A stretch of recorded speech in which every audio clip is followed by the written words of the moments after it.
Hi mga moms! For today's mini vlog, grabe, ang saya ng pagse-celebrate namin ng 300k dahil meron kaming napasayang family.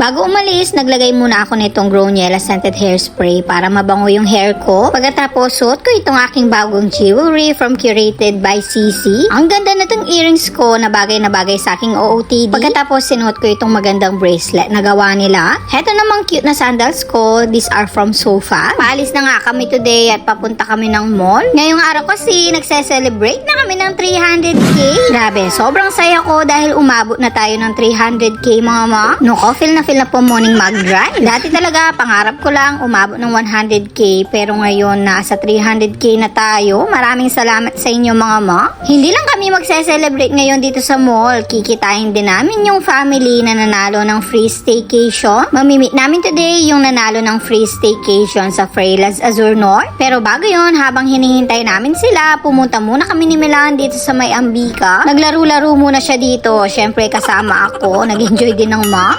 Sakto naman, walang kids, kaya naman solong-solo ni Milan ang paglalaro. Noko, meron naman siyang ganito sa bahay. Grabe, malaki na talaga si Milan. Dati nga hindi ko siya mabitawan dito, pero ngayon nuko, kalikot na na. Sinusulit ko na nga itong ganitong pagkakataon dahil ang bilis lumaki ni Milan. At malapit na rin yung kanyang 5th birthday. At pagkatapos naming maglaro, umupo muna kami para magpahinga. At habang nakaupo nga ako, meron akong nakitang gwapong artista. Ay nuko, akala ko artista. Si daddy lang pala. Bala ko mo'y Raver Cruz.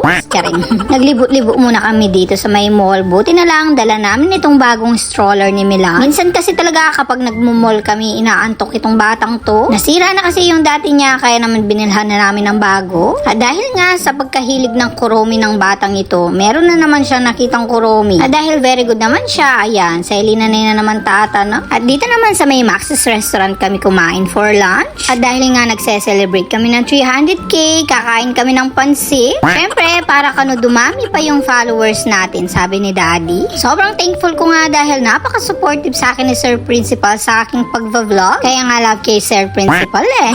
At after namin kumain, ayan na-meet na namin yung family na mag-free staycation sa Frailas Azur North. Grabe, tuwang-tuwa kami pero mas tuwang-tuwa raw sila. First time daw kasing magse-celebrate ng anniversary ni Ma'am Micaela at ang kanyang hubby dito sa Frailas Azur North. Kaya naman masaya kaming ihatid sila dito sa may Frailas Azur North. Kita nyo naman sa mga vlogs namin, dito kami laging nag-staycation. Sobrang ganda kasi dito sa may Frailas Azur North. Pang family talaga itong room nila. Napaka-aesthetic ng design, maaliwalas, mabango at malinis. Kung nagbabalak kang mag-staycation dito sa may Pampanga, dito ka na sa Frailas Azur North. Dito pa lang sa kanilang terrace, mag-e-enjoy ka na sa view. Kitang-kita mo dito yung magandang view ng SM Pampanga, Robinsons at ang Mount Arayat. Ang sarap mag-chill dito at mag-relax. Tapos napakabait pa ng owner. Dito talaga kami nagre-relax lalo na't pagod sa trabaho. Pero this time, sa ibang family muna namin ito ipapa-experience. Sakto talaga ito sa kanila dahil mase-celebrate nila ng masaya ang kanilang anniversary. Sigurado talaga kaming mag-e-enjoy kayo dito sa Frailas. Sana next time, meron pa kaming mas maraming family na mapapasaya. At dahil malapit na ang birthday ng moms, abangan ang mga pag-giveaway namin ni Sir Principal. Maraming salamat nga pala sa NY Pizza. Sobrang sarap nitong kanilang pizza. O siya, hanggang dyan na lang. Thank you so much for watching.